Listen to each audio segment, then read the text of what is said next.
የ26ቱ የዓለም ዋንጫ በፕላኔታችን ትልቁ ድግስ ነው ማለት ይቻላል። በሶስት ሀገራት እና በ16 ከተሞች ላይ የሚካሄደው ይህ ውድድር ከዚህ ቀደም ታይቶ የማይታወቅ ለቡድኖችና ለተጫዋቾች የሎጂስቲክ እና ረጃጅም ጉዞ በማካተቱ ለተጫዋቾች የአካል ብቃት ፈተና ያጋርጧል። ከሜክሲኮ ሲቲ ስስ አየር እስከ ሚያሚ ከፍተኛ እርጥበታማ አየር ድረስ ምርጥ አትሌቶችና መሐንዲሶች በየጨዋታው ከፍተኛ ብቃትን ለመጠበቅ የስፖርት ሳይንስን ወሰን እየገፉ ይገኛሉ። ውድ የቻናሌ ቤተሰቦች ጤና ይስጥልን። ዛሬ የ26 የዓለም ዋንጫ 7 አስደናቂ ሁኔታዎችን አብረን እናያለን። እውነታ 1 ለእያንዳንዱ ተጫዋች ባለ 3D አቫተርስ መኖሩ። በ26ቱ የዓለም ዋንጫ በሜዳ ላይ የሚገኘው እያንዳንዱ ተጫዋች ተራ የሰው ልጅ አትሌት ብቻ ሳይሆን ዲጂታል የጥበብ ውጤትም ጭምር ነው። በፊፋ ታሪክ ለመጀመሪያ ጊዜ ሁሉም 1248 ተጫዋቾች በዘመናዊው ጀነሬቲቭ ኤአይ የተደገፈ አንድ ለአንድ የሆነ ባለ 3 ዲጂታል አቫተር ቨርቹዋል ትዊን ይኖሯቸዋል። ከፍተኛ ቴክኖሎጂ ያላቸው ካሜራዎች የእያንዳንዱን ተጫዋች አካል በተለያየ ነጥቦች ላይ በመከታተል በቅጽበት ምናባዊ መንታ ይፈጥራሉ። ይህም የሚጠቅመው ለወደፊት ለሚሰሩ የቪዲዮ ጌሞች ግብዓት እንዲሆንና ዳኞች ተጫዋቾች እያንዳንዱ አካል ትክክለኛ ቦታ መሆናቸውን በመለየት በሚሊ ሰከንድ የሚለኩ የኦፍሳይድ ውሳኔዎችን እንዲሰጡ ያስችላቸዋል። ይህ ልክ በአካልና በዲጂታል ዓለም መካከል ያለው መስመር ሙሉ በሙሉ የሚጠፋበትን የሳይንስ ልብ ወለድ ፊልም በአካል እንደማየት ነው። ይህም የሰውን ስህተት ከጨዋታው አከራካሪ ውሳኔዎች ውስጥ ሙሉ በሙሉ ይቀይራል ተብሎ ይታመናል። እውነታ 2 የሙት ስቴዲየሞች ወይንም ጎስት ስቴዲየምስ። በይፋዊው የ26 የዓለም ዋንጫ ጨዋታ መርሃ ግብር ላይ እንደ ሜት ላይፍ ስቴዲየም ወይም ሌመን ፊልድ ያሉ የስቴዲየሞች መጠሪያ እንዲቀየሩ ተደርጓል። ፊፋ በሚከተለው ጥብቅ የንጹህ ስፍራ ወይም ክሊን ሳይት መርህ ምክንያት በድርጅቶች ስም የተሰየሙ ስቴዲየሞች በሙሉ ጊዜያዊ የማንነት ቀውስ ውስጥ እንዲገቡ ይገደዳሉ። የፊፋ ይፋዊ አጋሮች ወይንም ፓርትነርስ ብቻ ስማቸው ሊታይ ስለሚችል ታዋቂዎቹ ስቴዲየሞች የታወቁ ብራንዶቻቸውን ለመግፈፍ ይገደዳሉ። በስቴዲየም ጣሪያዎች ላይ ያሉ ግዙፍ የኒየን ምልክቶች ወይም የኤልኢዲ መብራቶች ይሸፈናሉ።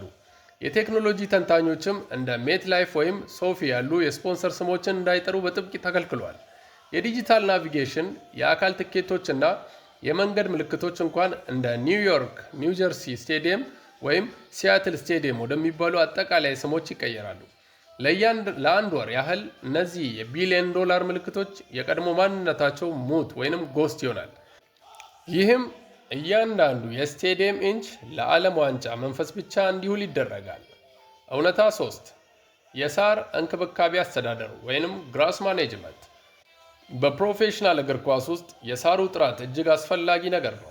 ከመጠን በላይ የረጠበ ሜዳ ኳሱን ሲያዘገይ፣ በጣም የደረቀ ሜዳ ደግሞ ለተጫዋቾች ጉዳት ምክንያት ሊሆን ይችላል።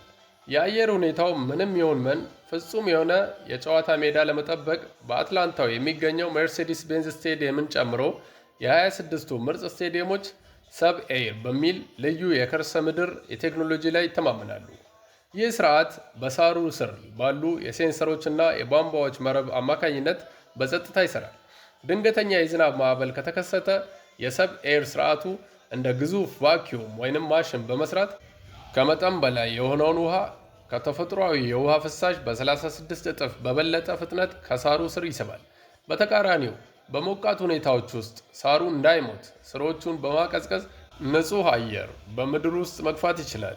የከርሰ ምድርን የእርጥበትና የኦክሲጂን መጠን በትክክል በመቆጣጠር ይህ ቴክኖሎጂ ሜዳው ለሙሉ 90 ደቂቃ ጨዋታ ጠንካራ፣ ፈጣንና ደህንነቱ የተጠበቀ ሆኖ እንዲቆይ ያደርጋል። እውነታ 4 የ4 ሊትር ፍሳሽ ማጠጥ። በሚያሚ ከፍተኛ ሙቀትና እርጥበት ወይም በሞንትሬይ ስስ እና ደረቅ አየር ውስጥ በሜዳው ላይ በፍጥነት ሲሮጡ ይታዩ። ጨዋታው ሲጠናቀቅ አንድ አማካይ ተጫዋች ከ7 ማይል ወይም 11 ኪሎ ሜትር በላይ ርቀት ይሸፍናል።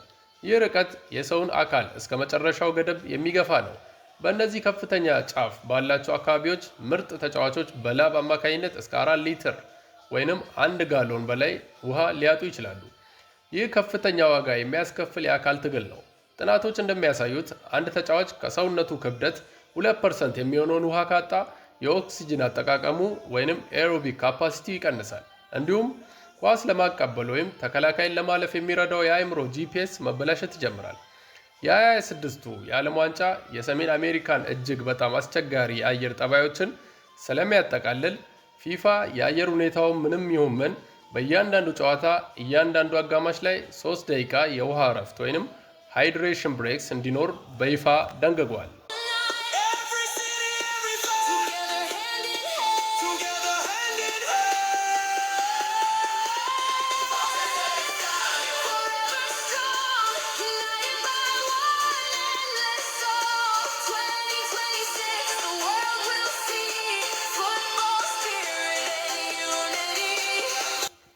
እውነታ 5 የከፍታ ኦክሲጅን ወጥመድ ወይንም ዘ አልቲቱድ ኦክሲጅን ትራፕ።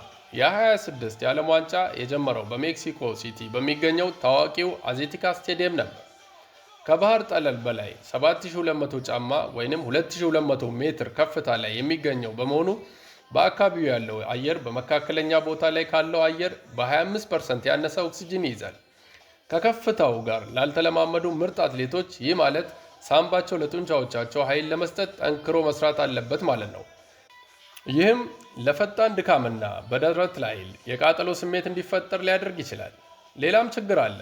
የአካባቢው ስስ አየር የኳሱን የአየር መቋቋም ወይንም ድራግ ስለሚቀንስ የጨዋታው ኳስ ከየትኛውም ቦታ በበለጠ ፍጥነት እና ርቀት ይበራል። እንዲሁም በአየር ላይ የመታጠፍ ወይንም ከርቭ እድሉ አነስተኛ ይሆናል። ይህ ተጫዋቾች እያንዳንዱን ማቀበልና ምት እንደገና እንዲያስተካክሉ የሚያስገድድ አካላዊ ወጥመድ ነው። ይህም አዜቲካን በምድር ላይ ካሉት እጅግ አስፈሪና በሳይንሳዊ መልኩ ፈታኝ ከሆኑ ስፍራዎች አንዱ ያደርገዋል። እውነታ 6 በተጫዋቾች የውሃ ጠርሙስ ውስጥ ምን አለ?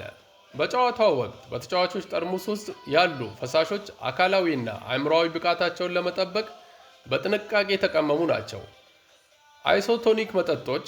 እነዚህ ድብልቆች ከሰው ደም የጨውና የስኳር ክምችት ጋር እኩል ናቸው። ይህም ፈሳሹ በሆድ ውስጥ አልፎ ወደ ደም ስር በቅጽበት እንዲገባ ያደርገዋል። ፈጣን የውሃ መተካትና የኃይል ማበረታቻን ይሰጣል። 3ቱ ኤሌክትሮላይቶች ዘኤሌክትሮላይት ቢግ 3። እያንዳንዱ ጠርሙስ በሶዲየም ፖታሲየም እና ማግኔዚየም የበለጸገ ነው። የሰውነት ሙቀትን የሚቀንሱ ሶሉሽኖች ከርቭ ኩሊንግ ሶሉሽንስ።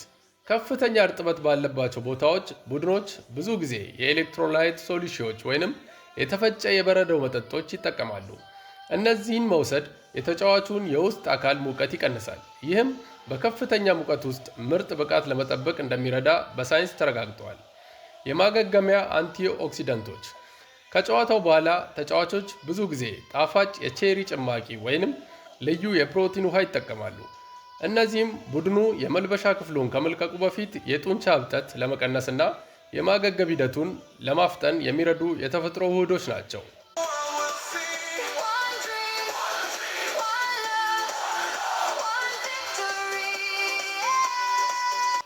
እውነታ 7 የዓለም ትልቁ የደጋፊዎች ፌስቲቫል ወይም ዘ ወርልድስ ላርጀስት ፋንስ ፌስት። ድግሱ በስቴዲየሞች ውስጥ ብቻ አይደለም። እንደ ሎስ አንጀለስ እና ሚያሚ ያሉ ከተሞች ትኬት የሌላቸው በሚሊዮን የሚቆጠሩ ደጋፊዎችን ይጠብቃሉ። የ2026ቱ የፊፋ ደጋፊዎች ፌስቲቫል በታሪክ ትልቁ የሚባል ነው። ይህም ግዙፍ የውጭ ስክሪኖች፣ የዓለም አቀፍ የሙዚቃ ኮከቦችን እና ከሁሉም 48 ተሳታፊ ሀገራት የተውጣጡ ምግቦችን ያካትታል። በስቴዲየም ውስጥ ቀጥታ ጨዋታውን እየተከታተለ ካለ ደጋፊ በ10 እጥፍ የሚበልጡ ደጋፊዎች ጨዋታውን በማያስተናግዱ ስቴዲየሞች ውስጥ እና በጎዳናዎች ላይ ጨዋታውን በስክሪን እየተከታተሉ ይገኛሉ። ውድ ቻናሌ ቤተሰቦች ለዛሬ ያዝናቸው ዝግጅቶች ይህን ይመስላሉ።